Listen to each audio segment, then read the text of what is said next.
Welcome to our channel. If you need to reset your AirPods, follow these step-by-step instructions to restore it to factory settings. Step 1. Before resetting, back up any important settings or data if possible.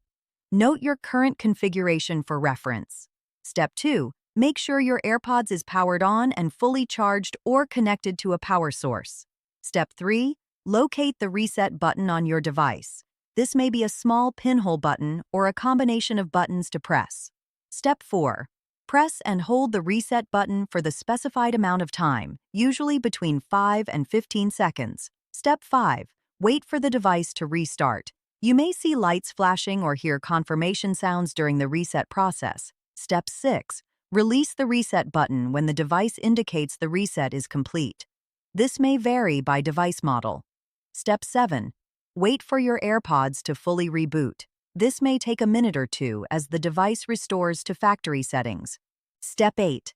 Set up your device again from scratch following the initial setup instructions. You'll need to reconnect to Wi-Fi and reconfigure all settings.